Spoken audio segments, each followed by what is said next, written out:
She took a job as a nanny and fell in love with a widowed billionaire. She just wanted a job to survive.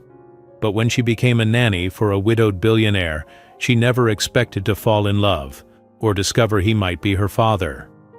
Now, caught between a forbidden love, a child learning to smile again, and a secret buried for years, she'll have to make the hardest choice of her life. Before we continue, if you enjoy touching and inspiring stories like this one, make sure to subscribe to the channel and leave a like. Now, let's get back to the story. The first time Sophie knocked on the heavy oak door, her hand trembled. Just slightly, but enough for her to notice. She didn't know exactly why. Maybe it was the size of the mansion towering in front of her like something pulled out of a dream. Or maybe it was the way the air felt. Still, almost like the house itself was holding its breath. But more than anything, it was the feeling that this job, this one job, could change everything. It had to. Her fingers were still red from packing the night before, her backpack stuffed with all she owned, some worn clothes, a weathered notebook, and her mother's scarf. Sophie was 24, fresh out of a chaotic few years trying to piece her life back together after her mom passed. Since then, she'd been floating, moving, working, surviving. But she was tired of just surviving. This nanny position promised something different: stability, good pay, a place to stay, a chance to breathe. But there was something else tucked in the job description that had tugged at her heart. Widowed father seeking live-in caretaker for his 5-year-old daughter. Must be patient, warm, and understand loss. The door finally opened. A housekeeper in her late 50s, with kind eyes and silver hair pulled into a tight bun, smiled softly. "You must be Sophie." "Yes," she said, quickly brushing the loose strand of hair from her cheek. "Sorry if I'm early." "Not at all. Come in." The inside of the house was quiet, immaculate but cold. High ceilings, expensive furniture that looked untouched. Family portraits lined the hallway, though Sophie noticed one of them had been turned around facing the wall. She didn't ask. The housekeeper introduced herself as Maria and guided her through the house. "You'll meet Mr. Westbrook shortly. He's in a meeting right now." Sophie had seen his name on the application, Nathaniel Westbrook, but it hadn't clicked until she'd Googled it later. Billionaire tech investor, mysterious recluse. Lost his wife in a car accident 2 years ago. Since then, no interviews, no public appearances. Just vanished from the spotlight. And now she was about to work inside his house. Maria opened the door to the playroom. "This is where you'll be spending most of your time, and this..." A small girl stood by the window, her back to them. "That's Lily." The child turned slowly. She had a cascade of dark curls, big brown eyes, and a face that looked far too serious for someone so little. There was a doll in her hands, worn out, like it had been hugged too tightly for too long. "Hi, Lily," Sophie said gently, stepping closer. "I'm Sophie. I'm going to be your new friend." The girl didn't say anything, just looked at her, then looked down. Maria whispered, "She hasn't spoken much since her mother passed, only to her father sometimes." Sophie's chest tightened. She crouched beside Lily and, instead of asking anything more, she just sat quietly on the floor. After a moment, she pulled a small pink eraser from her bag, shaped like a bunny, and set it on the rug between them. "My favorite lucky charm," she said, not expecting a reaction. To her surprise, Lily picked it up, looked at it, then placed it gently next to her doll. That was enough. Later that evening, after Lily had gone to her room and Maria had brought Sophie a tray of tea and sandwiches, the door creaked open again, and there he was, Nathaniel Westbrook. He looked nothing like the photos Sophie had seen online. Gone was the clean-shaven man in suits and headlines. In his place stood someone taller than she expected, wearing a plain gray sweater and dark jeans.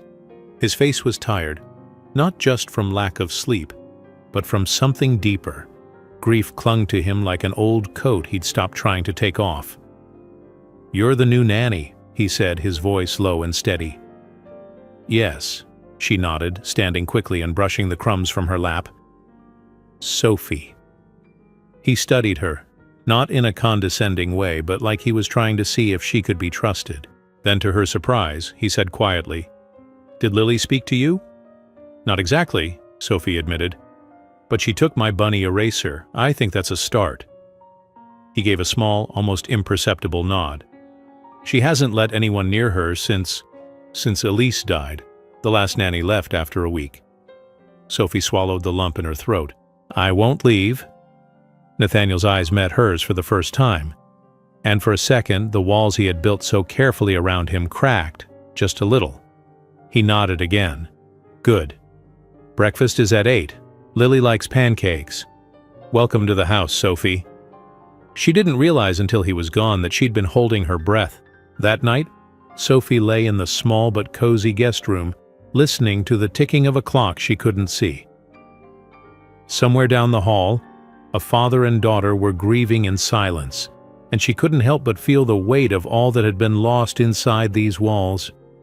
But something inside her whispered, "This is where you're meant to be." What she didn't know yet was that Lily wasn't the only one who needed healing, and love, once broken, has a way of finding its way back, in the quietest, most unexpected ways. The next morning, Sophie woke up before the alarm went off.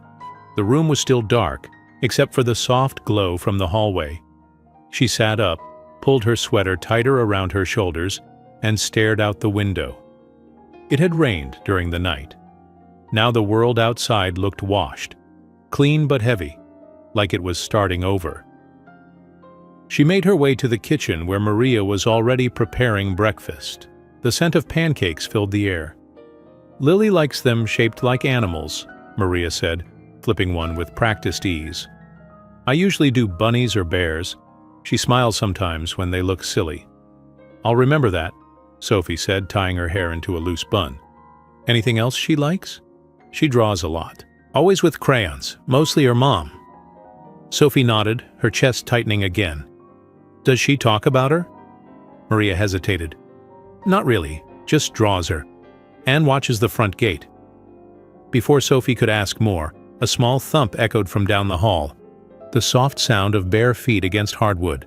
Lily stood at the doorway in her pink pajamas, hair messy, holding her doll tight. "Good morning," Sophie said softly, crouching a little so she was eye level. Lily said nothing, but she walked slowly over and sat at the table. That alone was a win. Sophie placed a plate in front of her, pancakes shaped like little bunnies with blueberry eyes. Lily blinked at them, then reached for the syrup. Progress. They ate mostly in silence, with only the occasional clink of forks. Nathaniel didn't come down. Maria said he had early calls and worked late into the night. "He's like a ghost sometimes," she added, almost under her breath. After breakfast, Sophie and Lily headed to the playroom. Sophie took out a coloring book and spread it across the floor. "Want to show me your drawings?" Lily didn't answer, but she brought her own paper and crayons. Sophie didn't push. She just drew beside her. A crooked sun, a wonky dog, a house with a chimney that looked more like a rocket. Lily didn't laugh, but her eyes lingered on Sophie's silly sketches. Then Lily picked up a pink crayon and started drawing. A woman, with long brown hair, smiling, standing beside a girl. Sophie stayed quiet, just watched. Later that afternoon, while Lily napped, Sophie wandered outside. The garden behind the house was beautiful, untamed, but beautiful. Flowers had overgrown their beds. Vines crawled up the brick walls. It felt wild, real, honest. She found a wooden bench near the fountain and sat. "You're braver than most," a voice said behind her. She turned. Nathaniel stood there, hands in his pockets, gaze fixed on the fountain. "Most people tiptoe around her, around us." "I'm not most people," he gave a small smile. "No, I don't think you are." They sat in silence for a moment, the sound of water filling the space between them. "She hasn't smiled in a long time," he finally said, "but Maria said she reached for the syrup herself today." "She did." He looked down, then exhaled, like a weight had shifted slightly on his shoulders. Elise used to call her sunshine, he said quietly, because she lit up the whole room. Even now, I keep looking for that spark. I guess part of me hopes it'll come back. Sophie looked at him then, really looked at him.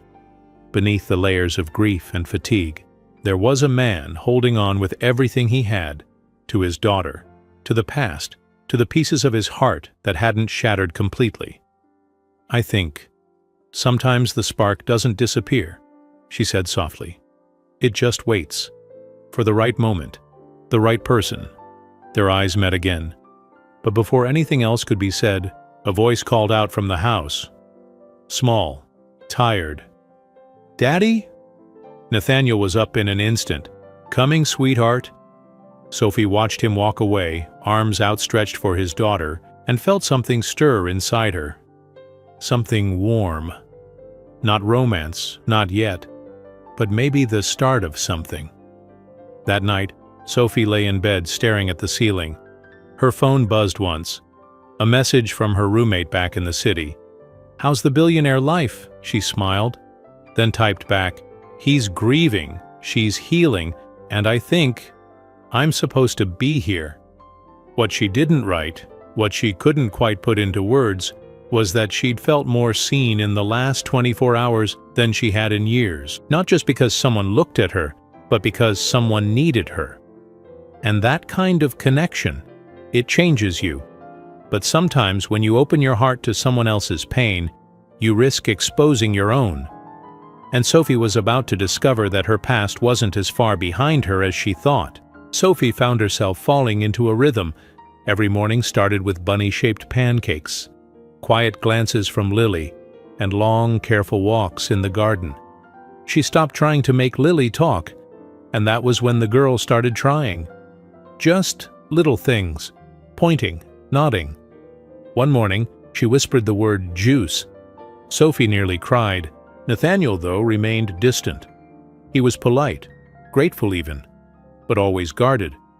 They spoke in the hallways, shared short conversations in the garden, and every time she caught a glimpse of something warmer beneath the surface, he pulled it back behind his quiet eyes. But it was Lily who began to bloom. One afternoon, after a full hour of drawing beside Sophie on the playroom floor, she finally said a full sentence. "I liked your son better." Sophie stared at her, wide-eyed. You liked my crooked son?" Lily nodded, almost smiling. It was the first real sentence Lily had said in months. When Sophie told Nathaniel that evening, he didn't say anything at first, just ran a hand through his hair and turned to the window. His silence felt heavy. But then he said, without looking back, "Thank you for helping her find her voice again."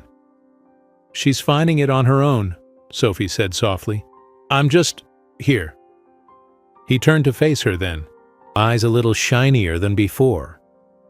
"Sometimes being here is everything." That night, after Lily fell asleep curled up with her doll and her newest drawing, of Sophie no less, Maria handed Sophie a folded blanket and said, "You're doing more than you know." Sophie smiled, but there was something nagging at her. Something about Nathaniel that still didn't make sense. Later, while cleaning the playroom, she spotted a drawer slightly open in the corner cabinet. She wasn't trying to snoop, not really. But something about the way it stuck out felt off. Inside there were photos, mostly of Elise. One in particular caught Sophie's eye. It was a candid shot. Elise laughing, eyes crinkled, Lily sitting on her lap with cake on her cheeks. Nathaniel had his arm around them both. He looked so different in that photo. Relaxed. Happy. But what truly made Sophie's breath catch was the envelope behind the photos. It was unsealed. The paper inside was creased from being opened and refolded many times. She didn't read it. She couldn't. But she saw the handwriting on the front. To Lily, for when she's older. She closed the drawer gently, her heart thudding in her chest. Some grief never really ends. It just settles into corners of your life, waiting to be felt again. The next day, Sophie took Lily to the backyard garden and brought bubbles. It was the first time Sophie had heard her laugh, a real carefree giggle as the bubbles floated above her curls. Nathaniel stood by the window watching them, his expression unreadable. That night they ran into each other in the kitchen. "You stayed late with her," he said quietly, reaching for a glass of water. "She didn't want to go to bed," Sophie replied. "Said the moon looked lonely." Nathaniel smiled, not with his mouth but with his eyes. Elise used to say that. There it was again, that ache, that ghost between them. "I'm sorry," Sophie said, "if I ever overstep." He looked at her for a long moment. "You don't.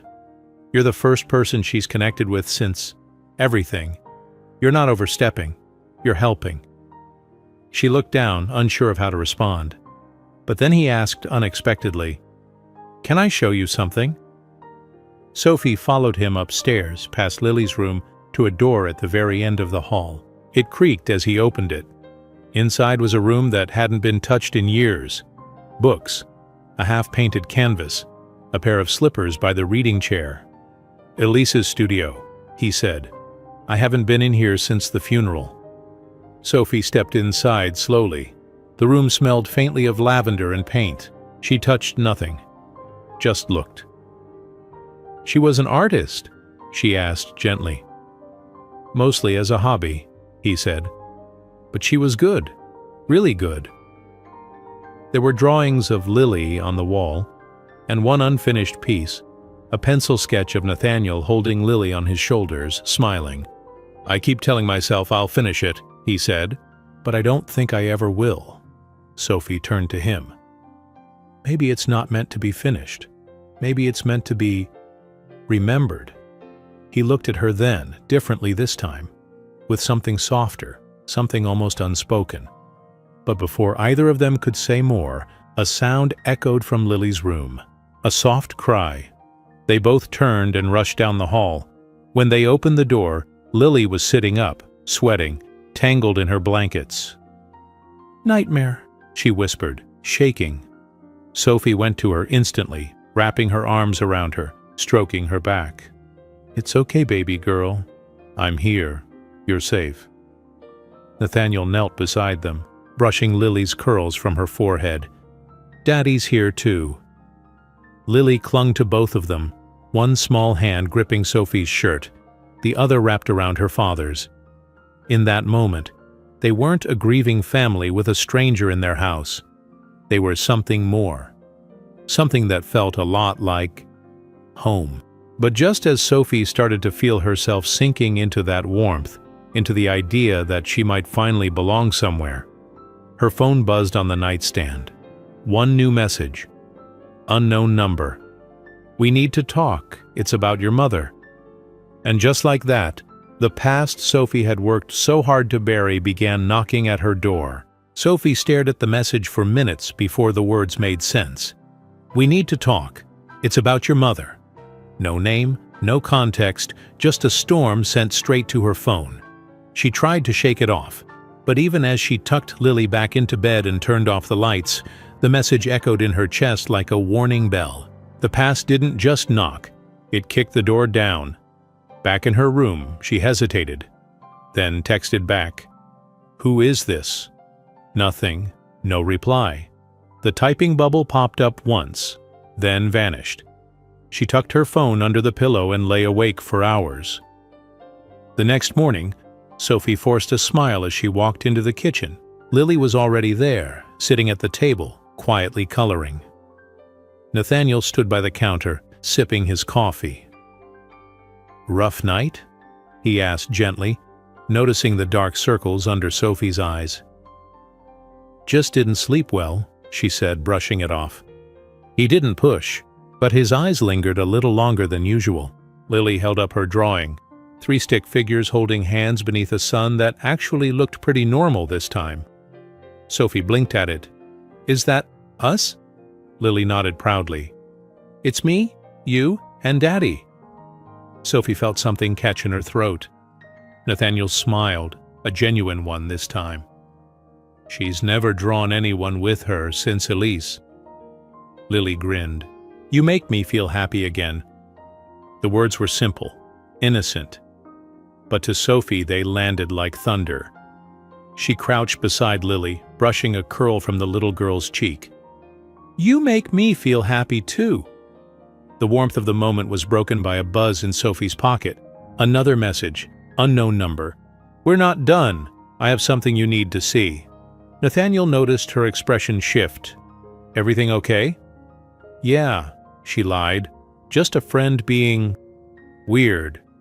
He nodded slowly, but the crease in his brow said he didn't believe her. That afternoon, she took Lily to the park nearby. Just the two of them. Swings, ice cream, laughter. Sophie tried to stay present, but her phone buzzed again and again in her pocket, burning a hole in her peace. Finally, when Lily was busy building a little leaf house near the sandbox, Sophie stepped away and answered the latest message. "Come to 34 Willow Street. Tonight. Alone." She knew that address. It was an old cafe on the edge of town, closed down years ago. Why there? Why now? Sophie almost ignored it. Almost. But something told her this wasn't random. That this, whatever this was, mattered. Later that evening, after Lily was tucked in and Maria had gone home for the night, Sophie stood in the hallway staring at the front door. Nathaniel walked in from his office just as she grabbed her jacket. "Heading out?" he asked. "I won't be long," she said, trying to keep her voice light. He watched her for a second, then said carefully, "You don't owe me explanations. But if something's wrong, I hope you know you don't have to go through it alone." That nearly undid her, but she couldn't explain. Not yet. Not until she knew the truth. "Thank you," she whispered. "Really?" She stepped out into the cool night, not realizing Nathaniel watched her through the window until she was gone. Willow Street was darker than she remembered. The cafe's broken sign swung in the wind, creaking with every gust. Sophie approached slowly, her steps cautious, heart pounding. A figure stood near the side door, hooded, tall. She stopped a few feet away. "Who are you?" The man stepped into the light. Mid-40s. Tired eyes. Familiar. Somehow. "My name is Daniel," he said.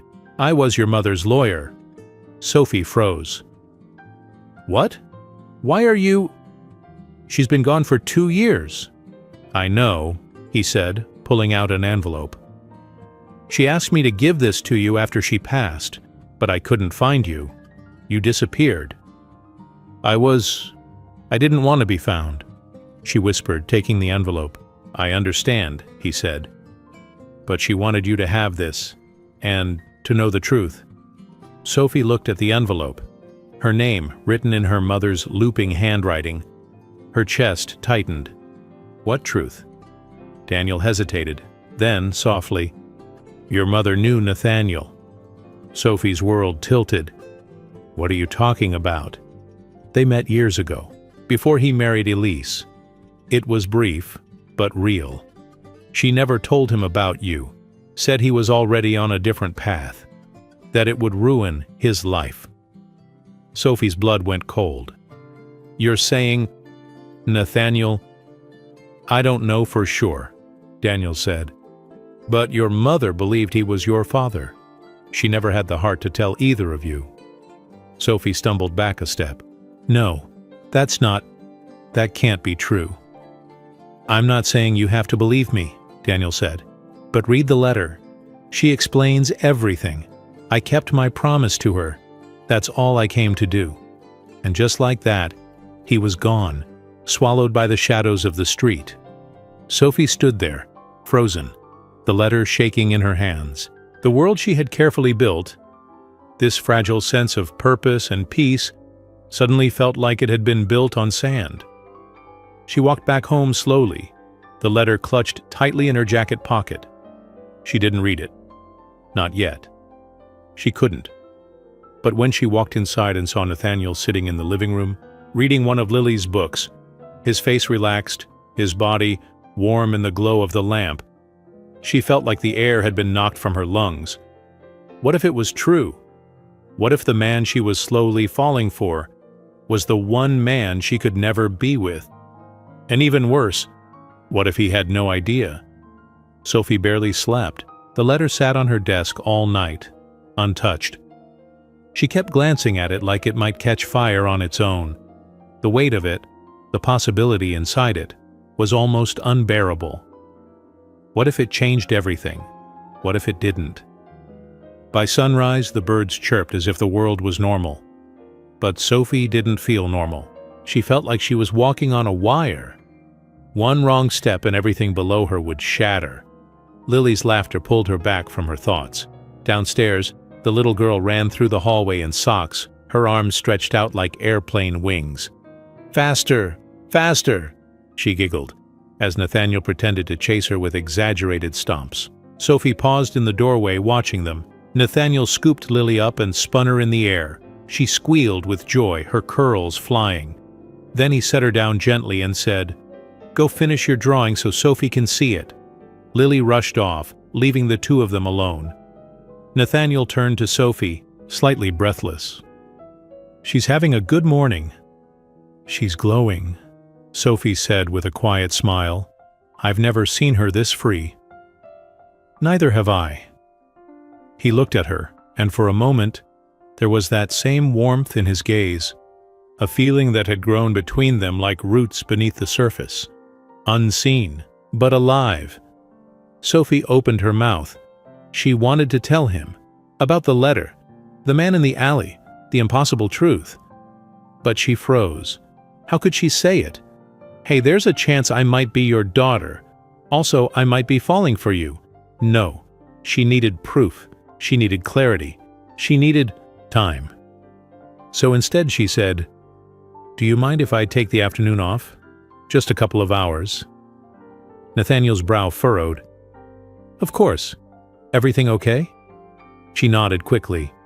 "Yeah, just something personal I need to take care of." He didn't push. "Maria can help with Lily if needed. Just be safe." Sophie sat alone in the cafe 2 towns over, somewhere no one would recognize her. The letter was still sealed. She stared at it for 10 full minutes before she finally tore it open. Her mother's handwriting poured across the page, graceful and familiar. "My sweet Sophie, if you're reading this, then I'm gone, and I'm sorry for so many things.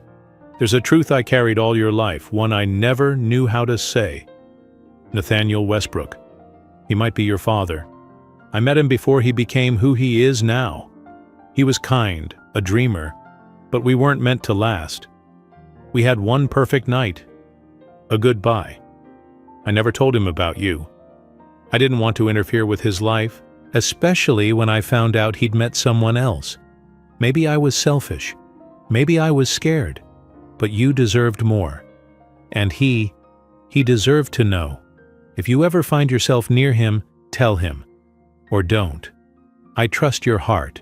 Whatever you decide, know this. You are not a mistake. You are the greatest thing I've ever done. With all my love, Mom." Sophie wiped her cheeks, not even realizing she'd been crying. The pain wasn't sharp, it was deep, like a root had been pulled from her chest.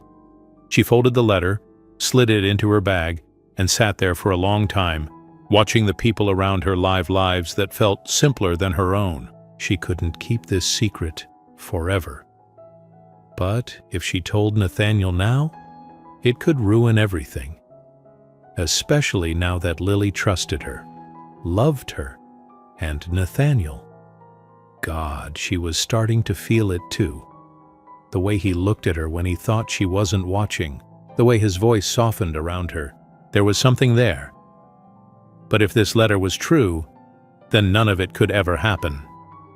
When Sophie returned to the house that evening, the sky was already painted in soft orange and pink. The lights were on inside.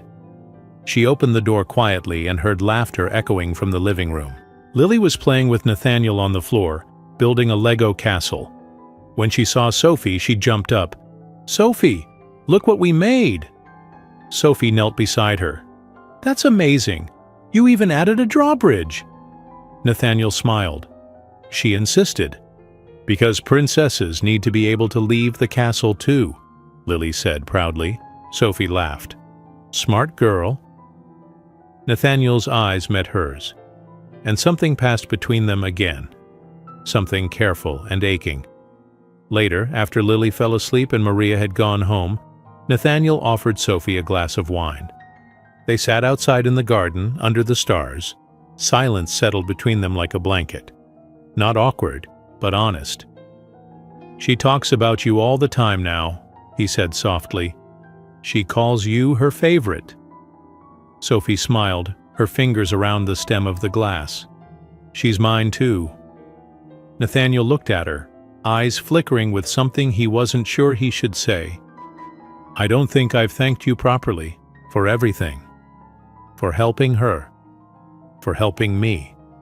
You don't have to, she said. I want to, he replied. I mean it. You've brought something back into this house I thought was gone forever. Hope. Warmth. Maybe even love. He reached for her hand without even realizing it. Their fingers touched, and Sophie froze. She wanted to lean into it. So badly. But then she saw the envelope in her mind again, her mother's words. You are not a mistake. She pulled her hand away gently. I should get some sleep. Nathaniel blinked, a little confused. Of course. Good night. Sophie walked inside, heart pounding, the wine untouched. In her room, she pulled out the letter again.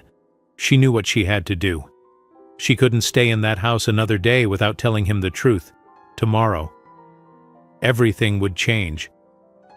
Sophie stood outside Nathaniel's office door, the letter clutched tight in her hand. Her heart pounded so hard she could hear it. Every step toward this moment had felt inevitable, but now that it was here, she wanted to turn back. To pretend she hadn't read the letter. To pretend her mother's truth hadn't cracked her world in half. But pretending wouldn't protect anyone. It would only delay the fallout. She raised her hand to knock. Daddy! Lily's voice rang from down the hall. The door opened before Sophie could move, and Nathaniel stepped out. He looked surprised to see her there, then softened. Hey, everything okay? Sophie hesitated. Can we talk? Alone? His brow furrowed, but he nodded and stepped back into the office, motioning her in. It was the first time she'd really been inside. Books lined the shelves, papers scattered across the desk. But there was also a framed drawing Lily had done, and beside it, a photo of Elise holding Lily in her arms. Sophie sat on the edge of the chair. Her hands trembled slightly as she unfolded the letter. I need to tell you something, and I need you to let me finish before you say anything. Nathaniel watched her carefully. All right. She took a breath so deep it hurt. I got a message from someone claiming to be my mother's lawyer, she began. He gave me this letter. From her. She wrote it before she died, but asked him to wait until I was ready. Nathaniel stayed silent, his posture slowly shifting. Listening. Waiting. She told me something I didn't expect, something I never imagined, Sophie said, her voice starting to crack. She said she knew you, that you and she had a brief relationship, years before you met Elise. Nathaniel's eyes flickered, confusion, recognition, then stillness. She said you might be my father. The words hung in the air like a blade between them. Nathaniel didn't speak, didn't move. Sophie pressed on. She never told you. She didn't want to interfere in your life. I didn't know, I swear. I found out only a couple of days ago. He looked down at the letter she held out, but didn't take it. I don't expect anything, Sophie whispered. Not answers, not acceptance, not anything. But I couldn't stay here, in this house, getting close to you, to Lily, without telling you the truth. Nathaniel slowly stood, walking to the window. His hands were clenched. I remember her, he said quietly. We met at a design conference in Seattle. She was unlike anyone I'd ever met. We stayed up talking all night. Then, that was it. I never saw her again. He turned back to Sophie. His voice was steadier now, but his eyes, they were torn open. You're saying all this time I had a daughter I never knew about? I'm saying it's possible, Sophie said. She believed it. But I haven't taken any tests, and I didn't come here to throw your life off balance. I took the nanny job because I needed it. I didn't even know who you were until afterward. Nathaniel sat down across from her slowly. His voice was low. Why tell me now? Because I couldn't live with hiding it, she said, especially now that I care. Care?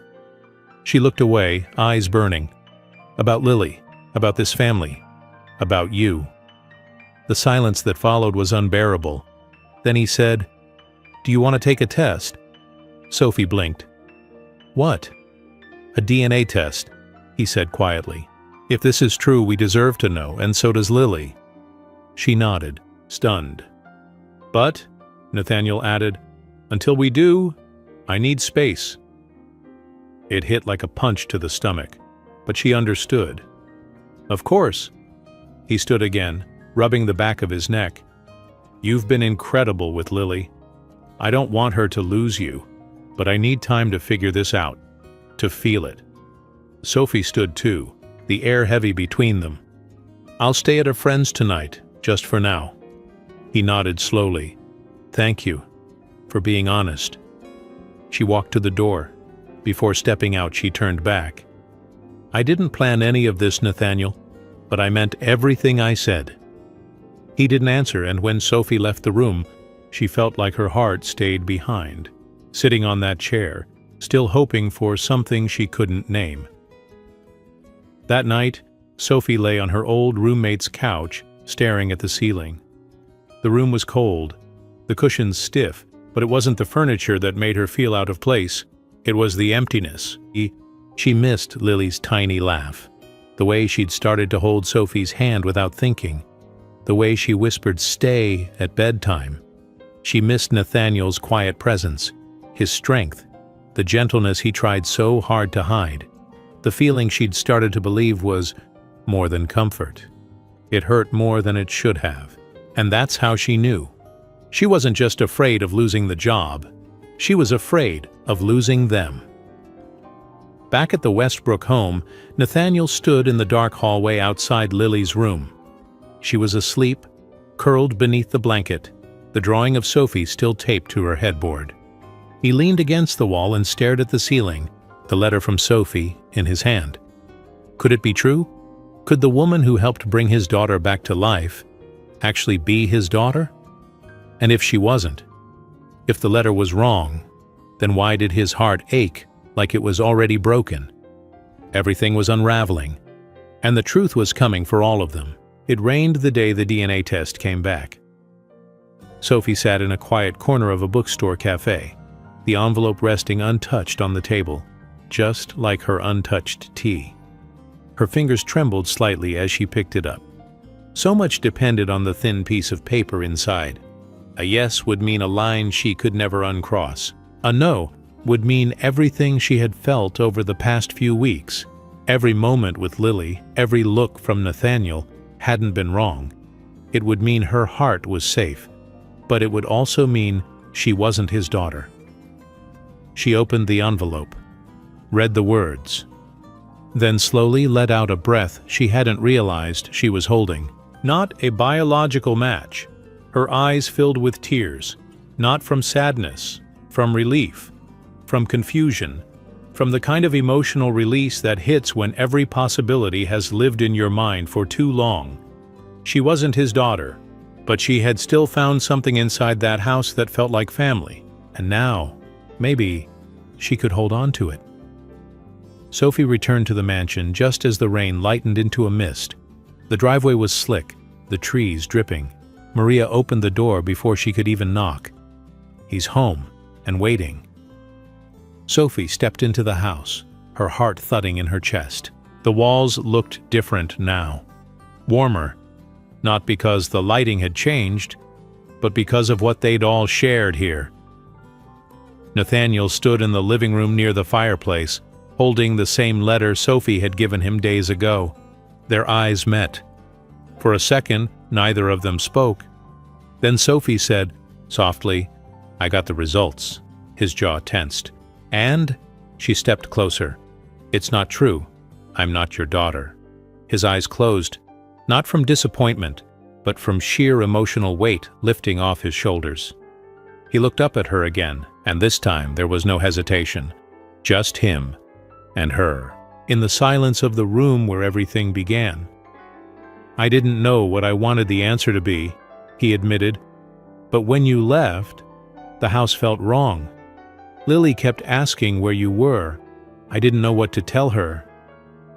"I didn't know what to tell myself," Sophie said quietly. "I thought that maybe if I stayed away long enough, I'd forget how it felt to be here, how it felt to feel needed." He stepped closer. "You were more than needed, Sophie." She swallowed. "I thought I might lose you. Both of you." Nathaniel's voice dropped into a whisper. "You were never losing us." She looked at him, really looked, and saw it all there. The grief, the love, the hope. He reached for her hand. "I don't know how to do this," he said honestly. "I'm still healing, still figuring things out. But I know I want you in Lily's life, and in mine, however you'll let us." Sophie blinked through tears. "I don't need perfect, I just need real." And that was what he gave her. Nathaniel stepped forward and kissed her. Not rushed, not uncertain. Just two people finding something they thought they'd lost forever. When they pulled apart, Lily stood at the edge of the room, sleepy-eyed, holding her drawing pad. Sophie knelt. "Hey, sunshine, I missed you." Lily ran into her arms without a word, hugging her tightly, then held out her newest drawing.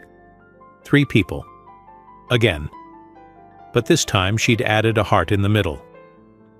"Family," Lily said. Nathaniel crouched beside them and wrapped both of them into his arms. In that moment, no one needed answers. No one needed definitions. They only needed each other. Weeks passed. The garden bloomed again. Lily laughed more, talked more, and even started school. Sophie stayed, officially now no longer a nanny but part of the family. Nathaniel reopened Elise's studio, not to erase the past, but to honor it, to make space for new beginnings.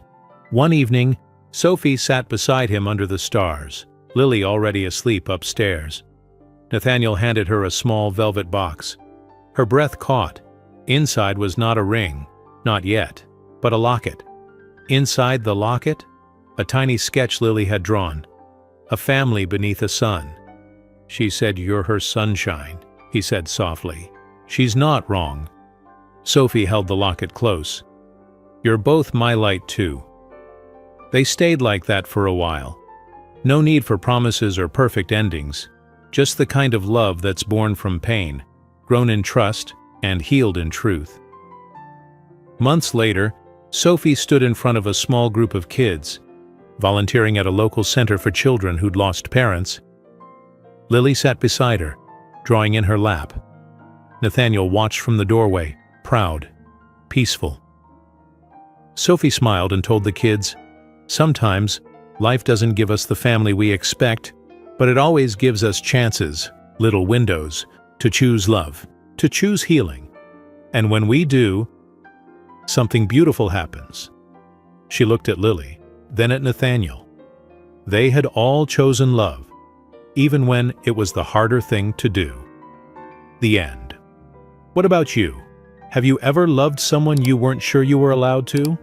Or found family in an unexpected place? Share your story. I'd really love to read it.